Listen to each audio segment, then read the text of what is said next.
Ladies and gentlemen, welcome to the College Football Show on the Sports Talkline Network, where we talk sport 24/7, 365. Guys, I'm your host, Spinksy. On this week's show, I'm going solo. I'm in the office. I want to go through a few things fast. This is going to be a nice, quick, high-paced show, guys.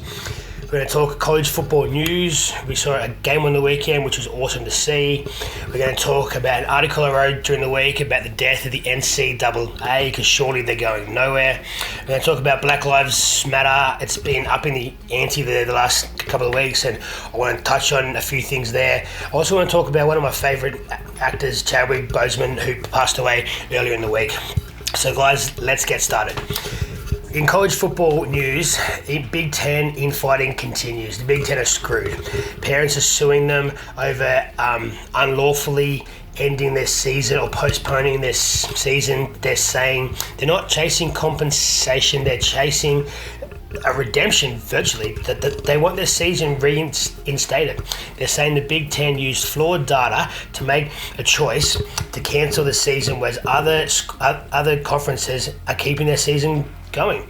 The Big Ten put their hand up and said, we will be on the front foot here, we'll cancel our season, and here we are with other conferences still going ahead. This is not a good look. So stay tuned. The Big Ten issue is not over. They come out yesterday and said that they're looking at a Thanksgiving start. Is that good enough? Is it too late? Who knows?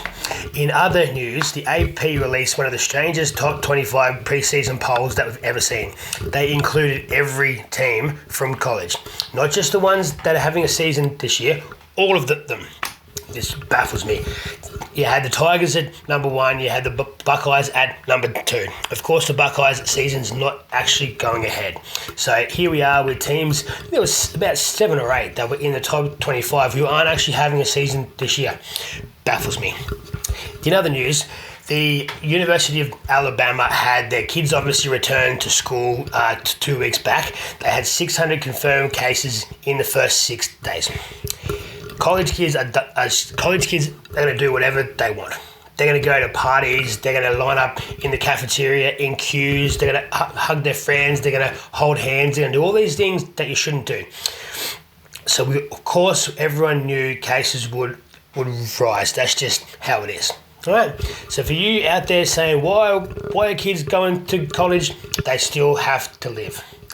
Guys, if you're out there, wear a mask. Stay safe. Don't spread your germs. If you're sick, stay home. Just be sensible, folks. Think about this, okay? In other news, one of my top teams this year, the Georgia Bulldogs, have had a huge injury hit during the week with wide receiver Dominic Blaylock tearing his ACL for the second time. Now, he's probably their most dominant receiver, if not the top 2 for sure. He suffered this injury a few years back, and it's not really good for him going forward. His brother has also suffered this injury twice as well. I feel for him. This hurts Georgia going forward, but it certainly hurts him and his family too. So our best wishes are with him.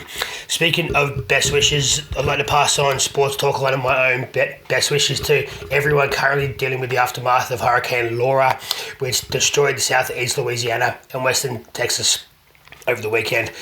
Very sad to see such a large hurricane hit, and hopefully everyone listening, your families are safe out there, and just think about others while you're out there trying and help out if you can. So in other news, I wrote an article during the week which I found very interesting. I did heaps of research on this one, so you should hop onto the Sports Talk Line website, check it out, guys. It's over there. It's an awesome read. sportstalkline.com. Go over, have a look, thank me. Right. What does the NCAA do for anyone? Oh, wait. They do nothing. NCAA has been cashing checks for years and doing nothing for it. They make money off kids who are exceptional athletes, whether it's football, basketball, softball, swimming, water polo, tennis, whatever you want. The NCAA does nothing. In this instance, we're talking about football. When the whole COVID thing happened, the NCAA could have come out and said, we are stopping our season right now. There will be no sports on at all. we would not do anything at all, and the conferences would have fallen into line. NCAA needed to make a stand. Instead, they sat there and said nothing at all, and they made all the conferences make their own choice. The Big Ten went first, the Pac-12 then went, and everyone else followed. Some decided to go ahead. Some decided to postpone their season until spring. So many decisions were made underneath the banner of the NCAA without the NCAA. It is a disgrace for you to cash checks and make money from players who are exceptional athletes, and we're talking trillions of dollars every year, and we know this for a fact. The NCAA does nothing. And now it's time. They bowed to pressure at the start of last year, halfway through last year, to allow name, image, and likeness laws to change so kids could make money from their name, image, and likeness. Instead of the NCAA just raking in all this money all the time. Now, the kids can actually start to make it. So I think we are coming to the end of the NCAA. Surely soon we'll have each conference look after themselves. There'll be no overall governor, but at the moment there isn't even that. It's time for change. The NCAA needs to go. It needs a huge reform. It needs to come up with a better way of doing this, because it is just trash. So I advise you all to hop over onto the Sports Talkline website, have a look at it, guys. It's an awesome read. Check it out. Over the weekend, we finally saw a game of college football. It's been so long. The longest off-season in sport is finally over. The last game we saw was the first weekend in February when my LSU Tigers won the national championship. And here we are in the first weekend of September, and we finally get football on. So we saw Austin P against Central Arkansas. Central Arkansas scored a very late touchdown to win this game. It was highly entertaining. The first run of the game, we saw a 75-yard touchdown, which was fantastic. All reports are that everyone during the game was staying safe and vigilant and looking after each other. I know it's hard with a sort of a contact sport. A few things that come out of the game were the coaches were finding it hard to communicate with guys on the field while they're wearing their mask, which is understandable. I think these are things we'll sort of overcome as we go on, but it's so good to see football back. It's really nice. So there's a lot more games coming up this weekend.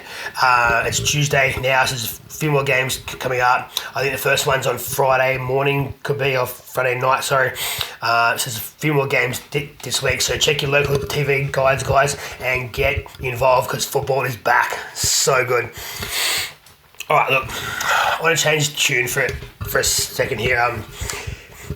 A lot's been going on lately with the Black Lives Matter and the abhorrent behaviour of some law enforcement officers over in the US. And whether it's shooting of an unarmed black man or it's unlawfully abusing peaceful protesters on the street, enough is enough, guys. Enough is enough. Like, what the hell is actually going on? I sat down with my 7-year-old son on Tuesday or Wednesday night to watch the Lakers game.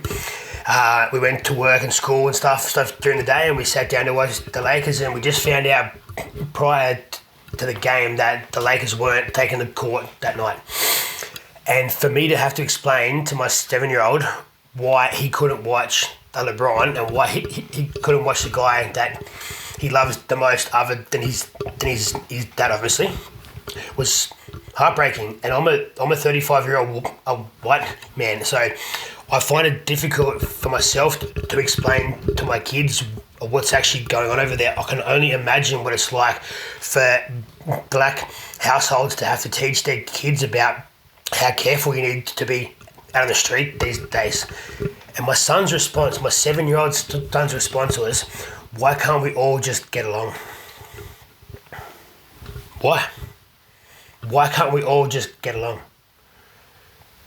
Somewhere along the line, We get taught from such a young age when you're at school to share, to be kind to others, to look after your friends, to be nice to people. No one is born racist. No one at all. And throughout those years, from being a child to being an adult, somewhere along the line you lose those values. But why? Why can't we all just get along? I don't have all the answers. I don't know what the answers are. And I can only imagine what it's like for some people over there to be living in fear constantly.